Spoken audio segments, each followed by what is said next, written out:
Hi, today we are making bread. This is gonna be a buckwheat flatbread because for those of you who've been following me for a while, you know I was diagnosed with autoimmune disease and since then discovered I really cannot do gluten, and I tell all of my clients to eliminate gluten, and the first thing everyone says, but I need my bread.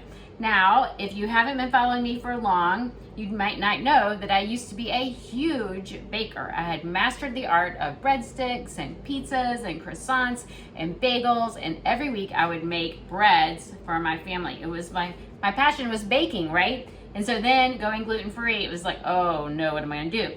Now, I need to keep my blood sugar stable, and I need to remain gluten-free and dairy-free to keep my antibodies under control and my energy level high. And so I wanted to help all of you do that as well. I also travel to retreats and do VIP sessions and can help you one-on-one if you would like to do that.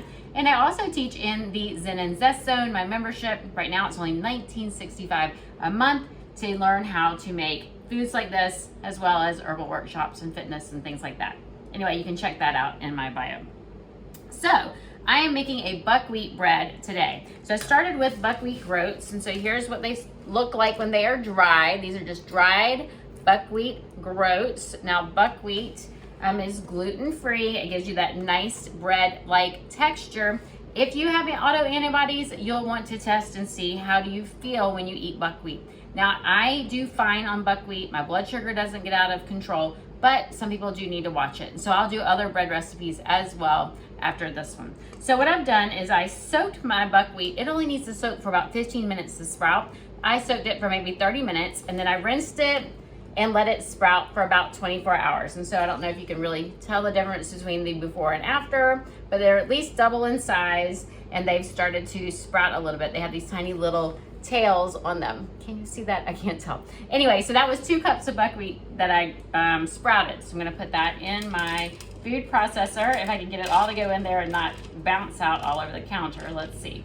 So I'm putting it in the food processor. You could also do this in the blender. I've made buckwheat loaf bread in the blender before without a problem at all. Now, I don't know if you can see, it's gelatinous, it's mucilaginous, it's kind of getting slimy on my fingers. And so that is wonderful for coating the intestinal lining. I've done several videos. My most popular video is marshmallow tea, which is also very mucilaginous and healing to the gut lining. Well, buckwheat has that same quality, so do oats. That's why oats help with blood cholesterol and things like that. So I started with that.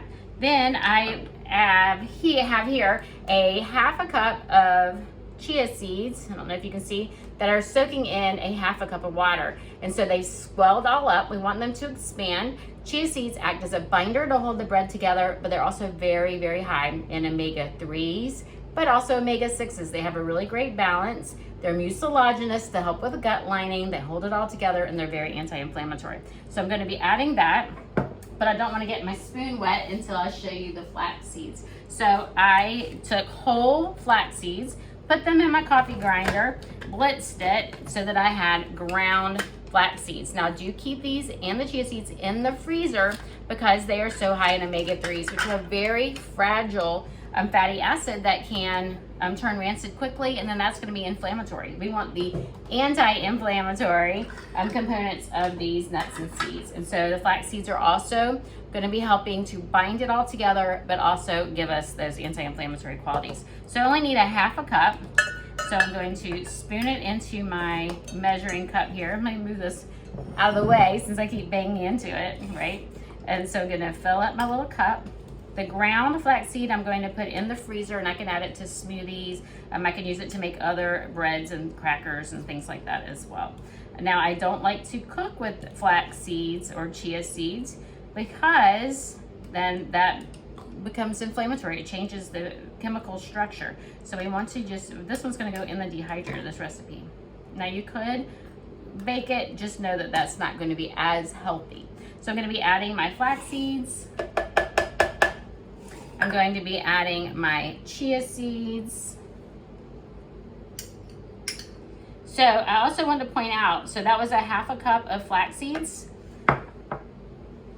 Flax seeds, when you grind them up, I don't want to put if I put a half a cup in here, look at how much is left over. It's because it's going to kind of fluff up and swell. And so just measure it after you grind them. putting in my chia seeds, my chia gel here. It kind of stick to everything. You can see it's stuck to the spoon and stuck to the bowl. But I love chia seeds. I stick that in here. And then we need to flavor it. So buckwheat doesn't have a lot of flavor. I'm going to be adding a teaspoon of rosemary. You know, if you've ever been to those restaurants where you dip the bread in the oil with the rosemary, it's that wonderful flavor. I'm going to put in a half a teaspoon of salt. And I'm going to put in a half a teaspoon of garlic powder. I could put in a chopped fresh garlic clove, but I decided I just want to do garlic powder. Oh, I have a little bit of paper from opening that up. Okay. Now I'm going to blend it the way it is. Get some of the chia seeds off my fingers. And then see if we need to add some water. Okay, so we can see it's not really coming together. It's still, I don't know if I'm take it off and put it back on, but some of the buckwheat is still whole on top and some of it is forming a dough on the bottom. I'm gonna add a little bit of water. For this recipe, I usually add a half a cup of water total. I'm not gonna add all of that at once. This is a whole cup, so I'm assuming, thinking ahead, I'm only gonna use half of this water. Right now, I'm only gonna put in about a quarter of a cup and then just gradually add more and more water. We're gonna be making this in the dehydrator, and so if you do have too much water, your flatbread may get a little too thin, but it'll still work out. So I'm gonna turn it on and gradually add a quarter cup of water.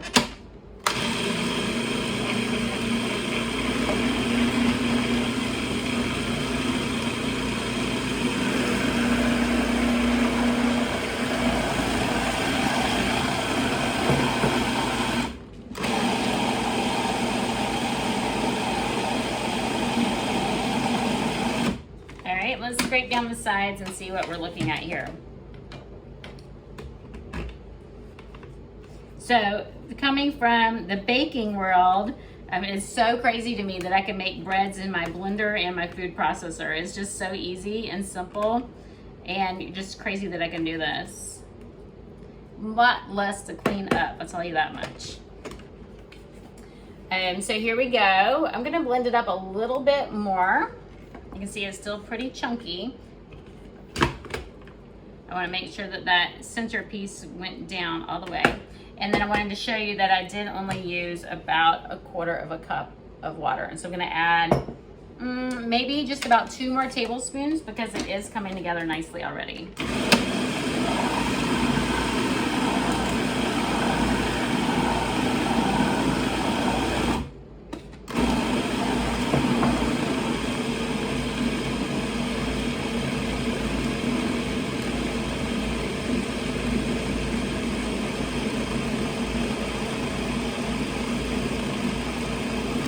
Smells so good. So how much water you need to add is hard to be exact because it depends on how moist your buckwheat is, how moist your chia seeds are, how well you measured.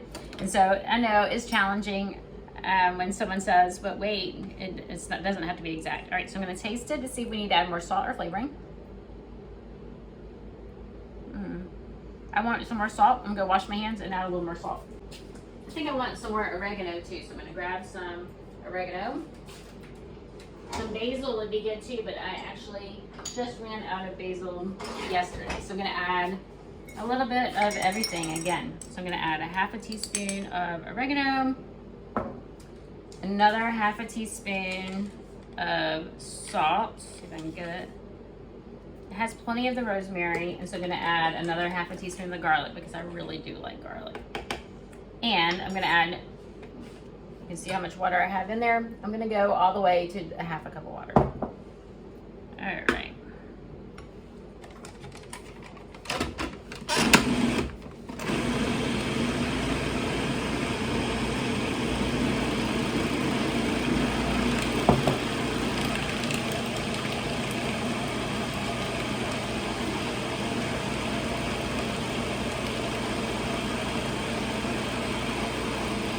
Okay, it looks and smells so good. Let's see if I can show you what it looks like. I also want to make sure that all those spices, since I add them in kind of later, I want to make sure they're all in there. way I want them to be. Okay.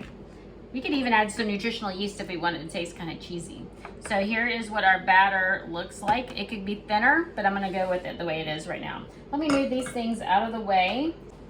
So I like these dehydrator trays. Actually, Lissa from Raw Food Romance is the one who recommended these in her book. I love them.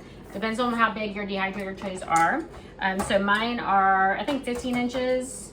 And then I used to have a dehydrator that was maybe 12 inches. You can see that one's much smaller. But they have a lid as well. So if I'm making wraps, I can spread to the end. It won't drip off. These are silicone, so it's okay if they get hot. I can flip over and peel them off easily. I love these. And no, I don't sell them. And so what I'm going to do is get a measuring cup. I like to use a 1/3 measuring cup, but you don't have to. We can completely do it by freehand, but I go back to my baking days. And so I have a 1/3 measuring cup that I'm gonna just plop down. And then I just need to spread it out. So you could use something like an offset spatula. We're gonna shape this into a flatbread. We could leave it kind of fat if you want it to be more like a roll. I'm gonna shape this, leave it about a 1/4 inch thick. Oh, the light went out. Hopefully the camera's still rolling. There we go. I'm gonna leave it about a 1/4 inch thick. I like it to be kind of thick. There we go. Let's do one pan with thick and one pan thin so that we can see the difference. All right, so here's another 1/3 of a cup.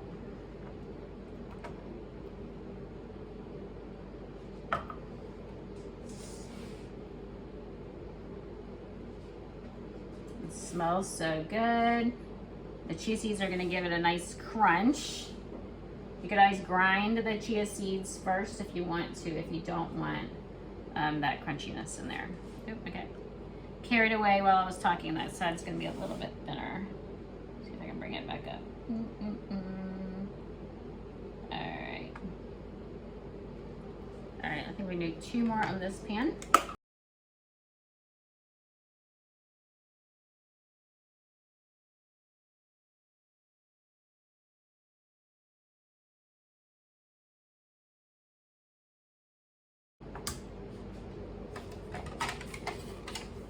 So you've seen this trick. Chef AJ taught me this trick several years ago. But when the batter is still stuck on there, you think you got it all cleaned out, just turn it back on. And it'll get everything off of the blades, see? And so that you can scrape out the bottom.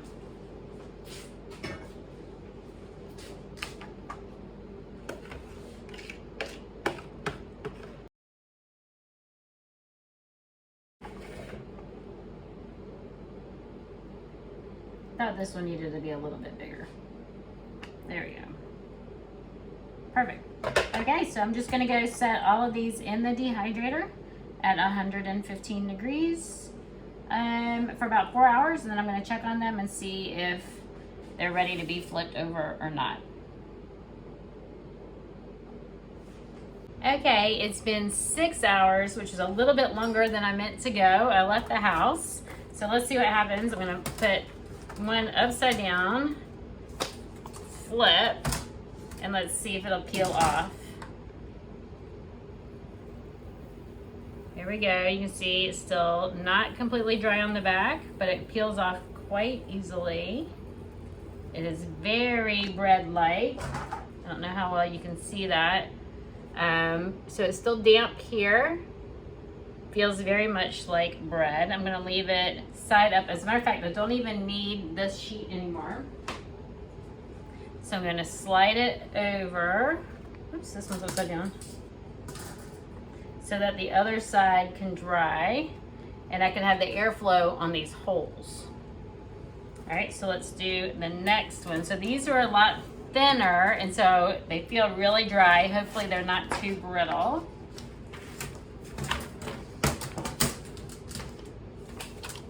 Flip. Peel it off. All right, still damp on the other side. The good thing about these silicone mats is they do clean up really easily. So even though that's stuck on there, it'll wash off easily. All right, so I'm gonna make room and just stick them on this other one. So these are a little bit thinner.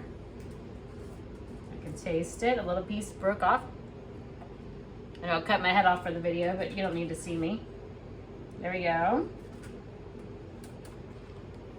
I'll set that one aside and put them all on the next one. Okay, so here's our last one. It also looks a little thin. Let's see how well it does. Flip. I can really taste the rosemary. It's delicious. Peel it off. Peels off so easily. These are a little drier, still wet to the touch. You can see some stuck to my fingers. Put that aside. And I can put them, I also have these sheets. These work great as well. You can order them on Amazon. They come in a roll and you can just cut them to fit. They're also really great. I didn't know it was hidden under there. So I'm just gonna set these on here. And these are so close to dry that I think I'm only gonna put them in for maybe 1 more hour. Now these are not gonna be pliable like a wrap. These are gonna be like a flatbread, more like a tostada than a wrap. And you can see if I had made them smaller, like these small ones, they're almost like a bun. So it'd be really easy to make a sandwich with these. And I could have made them even thicker and it would have been even nicer. And as a matter of fact, I think I'll make them again with cookie cutters and just fill up the cookie cutter to make them thicker, more like a bun. I think that would be great. So I'll do that on another video.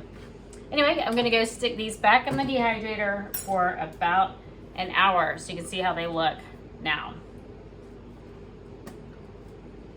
Wow, you can see what 1 hour did. They started curling up even. So what will happen is if I start spreading some guacamole, mashed avocado, or dressing or sauce, they will flatten out a little bit, but you can see they really curled up. They are still soft and in the middle and tender, more like a bread. And look at this. This one's nice and soft. So the ones that were a little bit thicker are still more like a bun. So this would be really great to make a sandwich. Look at that. I could make like a BLT. How do I make it vegan? Tomato, avocado, and then make bacon out of eggplant. I've done that a lot. Make it with shiitakes. I've even made bacon out of coconut. So I have to show you how to do that too, because who doesn't love a vegan BLT? Anyway, I hope you enjoyed this recipe. Let me know if you want to learn how to make recipes like this. I do teach them in the Zen and Zest Zone with my Gen Twin partner. I'm Jennifer Swink, and so we are the Gen Twins. You can go to gentwins.com or you can check out the link in below. I'll make sure that I have a link to that as well. And I also do love to travel, and so if you have a retreat or you would like someone to come in and teach people how to cook, that's me. I'm your person. Anyway, I love to connect, comment. I love to hear from you. Thank you again.